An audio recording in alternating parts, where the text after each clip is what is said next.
Now the Three Martini Lunch with Greg Corombos and Jim Geraghty.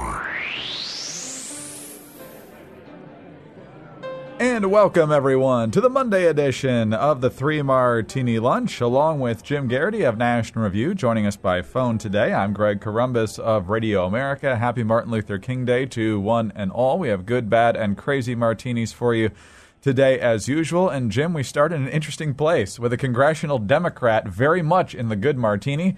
Tulsi Gabbard is a Democratic congresswoman from Hawaii. She is a member of the House Armed Services Committee. She is an Iraq War veteran.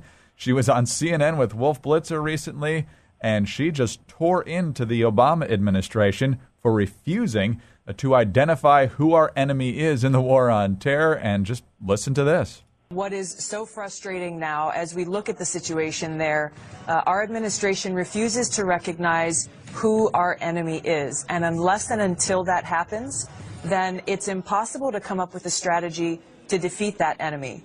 We have to recognize that this is about radical Islam. This is as much a military war as it is an ideological war. And we've got to understand what that ideology is and challenge it, understand it, so that we can defeat it. This is not just about one group called ISIS or another group called Al-Qaeda. This is about an overall threat posed by this radical Islamic extremist agenda that exists all around the world, as we're seeing, unfortunately, most recently in Paris and in Europe. Jim, I don't think I've heard a Democrat say it that well since Joe Lieberman. Actually, it's funny, as you were saying that, Lieberman came to mind, saying that there's a couple ways you could characterize this.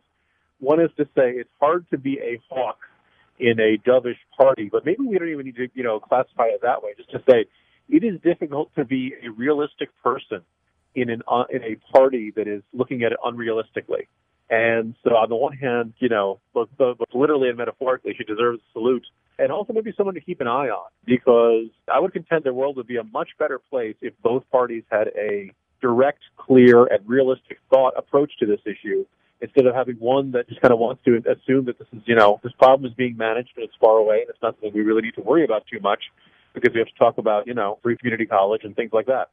Yeah, I think if you're an Iraq War veteran or any military veteran of either stripe, to watch the spectacle that played out last week, culminating, of course, with the James Taylor event and John Kerry's verbal hug and literal hug, as it turned out, to the French, might have just been the straw that broke the camel's back. So, as you said, well done, Representative Gabbard, because I'm sure she's getting some blowback from her own party. All right, on to a double-shotted bad martini now. Tomorrow, as many folks know, is the State of the Union address. The president will go up to Capitol Hill, lay out his laundry list, probably throw out more than a few straw men about how there's really no reasonable reason to oppose anything he wants to do, Jim.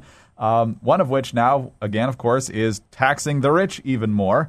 He wants to do a couple of things. He wants to raise capital gains rates for the highest earners from 20% to 28%. He also wants to impose a new fee on large financial institutions, and he says most of that money will end up in tax breaks for middle-class Americans, particularly for folks and families with both parents working. Obviously, the president and his tax hikes are not going to get very far in a Republican Congress, but it's interesting, the more he tacks to the left, the more popular he seems to be getting, at least maybe with his own base, intensifying their support.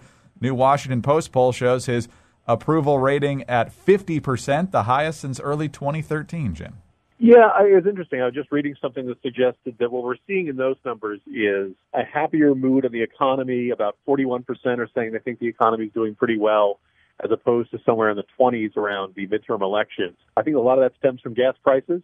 People have saved, they said, an average of about $7 so far in the year because of lower gas prices. I think we can kind of chuckle mirthfully or with a bit of bitter irony that, a policy he had nothing to do with and a circumstance he had nothing to do with is giving him a higher approval rating. But I guess you could argue that's the way it is for a lot of presidents. I think what's intriguing is that Obama had a choice after the midterms of how he was going to approach a Republican Congress. And he could have looked at the Republican agenda and said, okay, what is least objectionable? Is there anything in there that I like and I want to have part of my legacy? And instead he said, no, there's nothing there. Instead, I'm going to propose a whole bunch of ideas that they will never go along with, including a giant increase in taxes. And I think it just kind of says something about his governing philosophy. He doesn't, he knows it's going nowhere. He knows this is a cheap applause line in the State of the Union, and he's going to go forward with it anyway. And this is what we've got the next 2 years, the holding pattern, because he doesn't want to find anything on the other guy's side that he wants to go with, and he keeps pushing forth ideas like this or taxing 529 plans for college savings that he knows the opposition's never going to go along with. And don't forget, free community college. That'll be a big part of it. Free community college by taxing people who bother to save for college. Exactly. Unbelievable. All right, on to the crazy Martini now, Jim. And you were just saying last week that it's really important for the Patriots to not win the Super Bowl again in the Belichick era because as long as they don't, you can still keep pointing out that they've never won a Super Bowl since Spygate in that 2007 season. Well, they're headed back to the Super Bowl, of course, after defeating the Indianapolis Colts 45-7 Sunday night in the AFC Championship game. But just for you, Jim, there's a brand new Patriots scandal. This is the Newsday version. The NFL is looking into whether footballs used in the Patriots' 45-7 win over the Colts were improperly inflated. NFL spokesman Michael Signora confirmed in an email to Newsday on Monday morning that the matter is being investigated, but declined to offer further details about the matter. A lot of people saying that because it was bad weather, it was rainy, it was cold, slightly deflated footballs could make them easier to catch. And in fact, at one point, the officials took a game ball out of circulation and went to weigh it. I don't know what the results of that were. Jim, it was 45-7, so they probably could have played with completely deflated footballs and still won. But once again, the idea that the Patriots might be in the business of bending or even breaking the rules has to bring a little bit of gladness to your heart after what happened yesterday.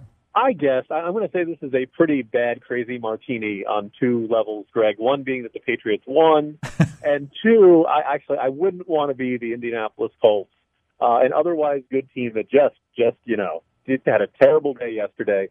To say, well, if the balls had been properly inflated, we would have won that game. Then maybe it's 38-7 or something like that. You're telling me, that it was all because of the amount of air in the balls. I think something's a little overinflated right now anyway. So you're going to stick with Spygate, basically. Pretty much. I think that's a clearer one. The idea, it's a football, all right? If it's deflated, your guy should still be able to catch it, It's true. And of course, Jim might not be the world's biggest Seahawks fan, but he's going to hop on the bandwagon for a first-class seat for the next couple weeks, correct? There you go. Look, and it's, former Jets coach. And as far as I'm concerned, this is, I root for whoever's up against New England. So should be an intriguing enough game, and we'll see how it shakes out. And, if, even if the Patriots win, I'm sure, first of all, I think, do you think these are going to be the most scrutinized footballs ever before this game? I think Pete Carroll's going to be out there with his own scale checking each one of them. Oh, could be. Maybe they're just trying to get in the heads of the Seahawks. Who knows? But there you go. That was a heck of a game. Russell Wilson takes a snap. Does this ball feel funny to you? That's right.